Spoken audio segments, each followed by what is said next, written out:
Hola, bienvenidos a la recomendación literaria del día de hoy. Hoy vamos a hablar de un libro de esas cosas que me pasan a mí que son relativamente extrañas, que consiste básicamente en que lo tengo en mis manos y lo quiero empezar a leer de nuevo porque es una obra maestra así brutal. Y se llama Transporting de Irving Welsh. Ahí está. Es una obra muy peculiar en muchos sentidos y es muy conocida porque pues, hay una película que se ganó la Palma de Oro en 1996.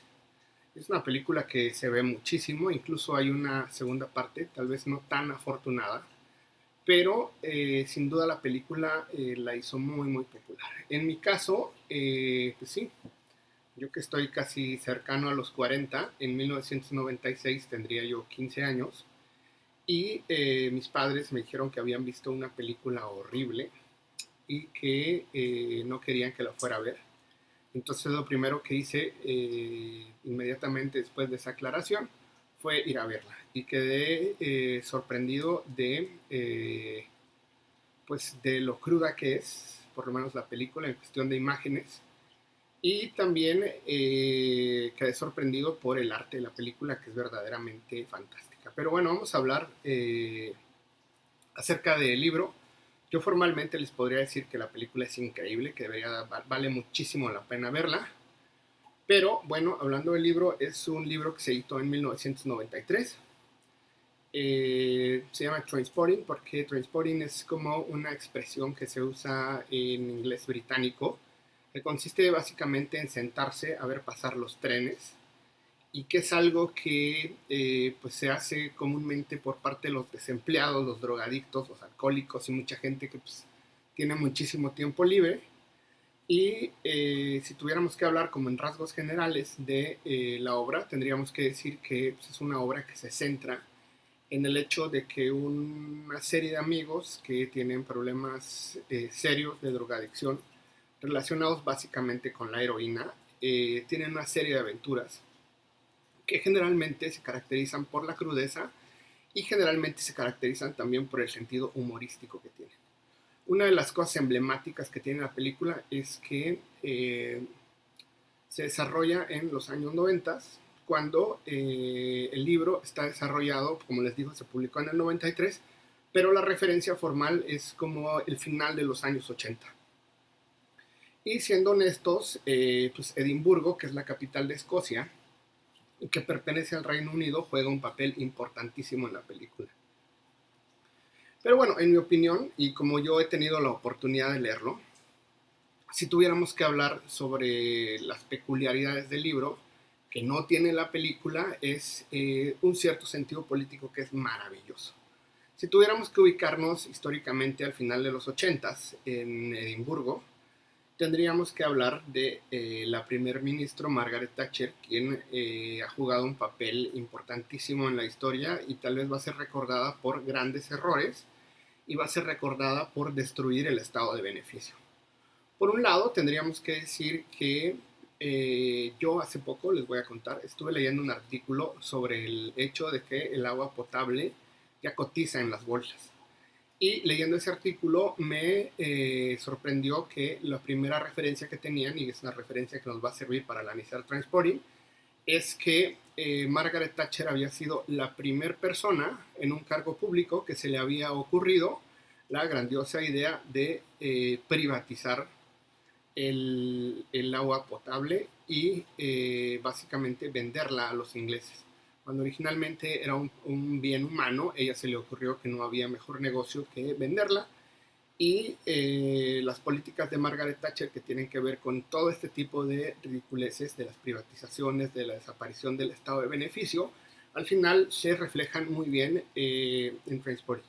Y tendríamos que decir que una de las cuestiones más lamentables y que también son muy visibles en el libro es la llegada de la heroína a Escocia y al Reino Unido y que agravó la situación. Digamos, imagínense un Estado con políticas públicas muy crueles en contra de las personas que menos tienen y sumando a eso el fenómeno de la heroína. La heroína, digamos que era una herramienta o una escapatoria en contra de la brutalidad que implicaba pues, la realidad de los escoceses en ese momento.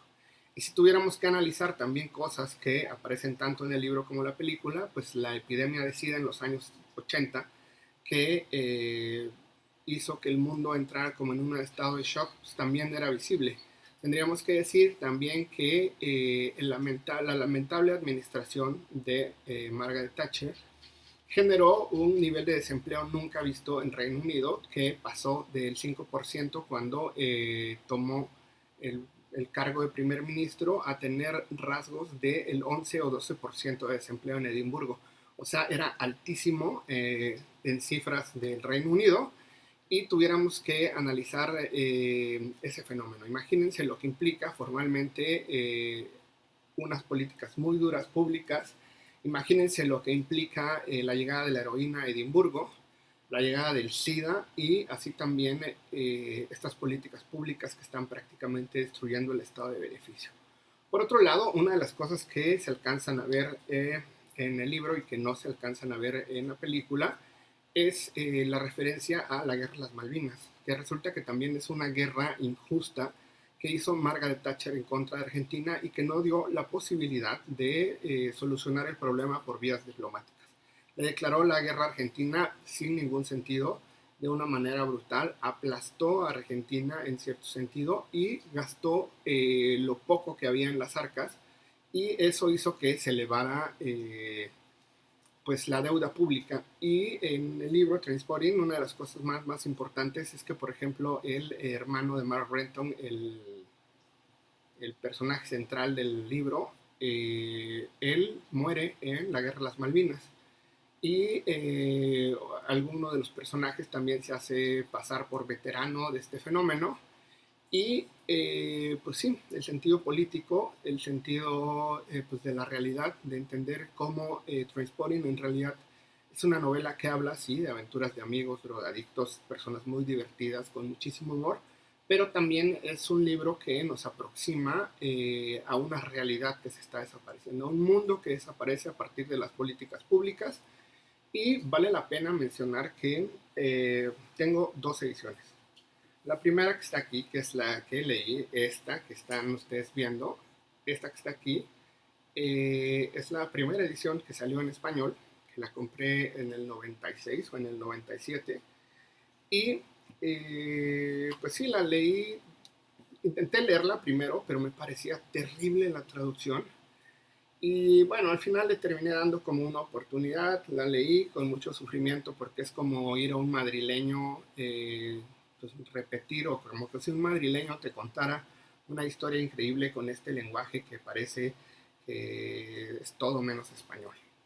Y después decidí comprar esta edición, que es la edición que está en inglés o en supuesto inglés, y es imposible de leerla porque Irving Welsh, el autor, intentó formalmente recuperar todo el slang de la calle, y intentó recuperar también pues muchos modismos, y sabemos que dentro de este fenómeno del calor y los modismos, lo que hace Irving Welsh es no respetar la ortografía en lo más mínimo.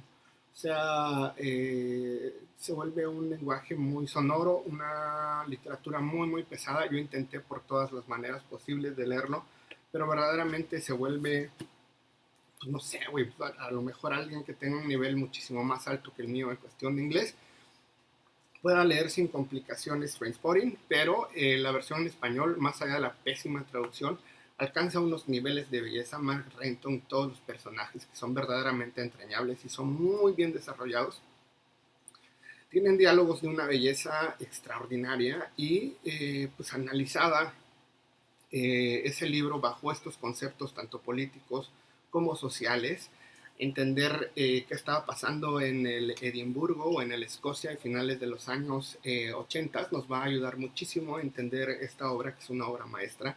Verdaderamente tiene unos diálogos preciosos, tiene unos monólogos Matt Renton que son bellísimos, y un humor que se puede entender. Yo les recomiendo que la lean en español. Yo sé que siempre es más disfrutable leerlo en el idioma original, pero pues a veces no se puede. Y bueno, me gustaría que me comentaran, pónganme por ahí si ya leyeron el libro, qué les parece la traducción de Anagrama, que es la única que se consigue en español. Cuéntenme si ya vieron la película, ¿qué les parece el trabajo de Danny Boyle, que también es un cineasta espectacular, que ha hecho trabajos increíbles? Incluso quería comentarles que antes de esa película tiene una que se llama Tumba al ras del suelo, que es preciosa. Y coméntenme qué otros libros podemos comentar aquí, y me gustaría que me regalaran un like. Ya sabes, si le gusta lo que digo, con la manita hacia arriba, si no le gusta, con la manita hacia abajo. Y si no se ha suscrito al canal, lo único que tiene que hacer es aplastar un botoncito que está por ahí que dice suscribirse, al lado de una campanita. También aplástela, y lo único que va a pasar es que ahora que hacemos videos de lunes a viernes, esto va a llegar directamente a su perfil de YouTube. Bueno, sin más por el momento, nos vemos en el próximo video.